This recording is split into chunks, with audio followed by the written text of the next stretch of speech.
করা সম্ভব নয় রে মুসলমান, জোরে বলুন ঠিক কিনা? হে মুসলমান বন্ধু আমার, দুনিয়ার সকল আলেম যদি একত্রিত হয়, যদি বলে তুমি সিজদা দাও, তুমি সিজদা দাও, আল্লাহ তাআলা যদি কবুল না করে, আল্লাহ তাআলা যদি দয়া না করে, রহম না করে, ওই মানুষ কখনো সিজদা দিতে পারবে না। বলুন ঠিক কিনা? দুনিয়ার সকল মানুষ, সকল উলামায়ে কেরাম, পীর বুজুর্গ যারা আছে, সবাই যদি একত্রিত হয়, যদি বলে ভাই জাহান্নামের আগুন বড়ই ভয়াবহ, তুমি কালিমা পাঠ করো, ঈমান আনো আল্লাহ তাআলার উপর, এরে মুসলমান, আল্লাহ তাআলা যদি দয়া না করে, যদি জান্নাতের জন্য যদি কবুল না করে, ওই মানুষ ঈমান আনয়ন করতে পারবে না। বলুন ঠিক কিনা? কুরবান হলো পয়গম্বর সাল্লাল্লাহু আলাইহি ওয়াসাল্লামের চাচা আবু তালেব।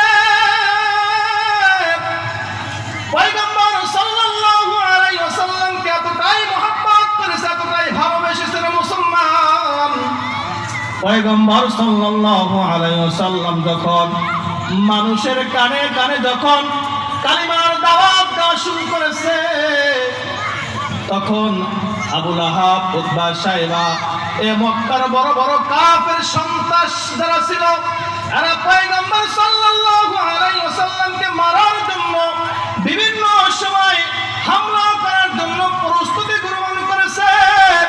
কিন্তু পয়গম্বর সাল্লাল্লাহু আলাইহি ওয়াসাল্লামের চাচা আবু তালেব যখন এই কাফেররা পয়গম্বরকে মারার জন্য আসতো, পয়গম্বরের সামনে পয়গম্বরের চাচা আবু তালেব ঢাল হয়ে দাঁড়িয়ে থাকতো। বলুন না সুবহানাল্লাহ।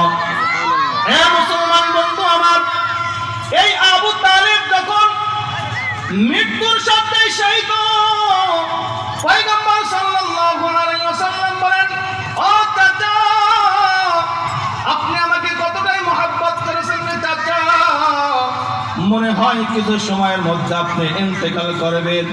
ও চাচা, আপনি একবার বলেন লা ইলাহা ইল্লাল্লাহ মুহাম্মাদুর রাসূলুল্লাহ। ও চাচা রে, আপনাকে জান্নাতে নেওয়ার জিম্মাদারি স্বয়ং আপনার ভাতিজা আমি মুহাম্মদ হয়ে যাব। চাচা আবু তালেব বলে, ভাতিজা তুমি আমাকে বড় মহব্বত করো। ও ভাতিজা, আমিও তোমাকে বড় মহব্বত করি। ও ভাতিজা শোনো, আমি তোমাকে বলি,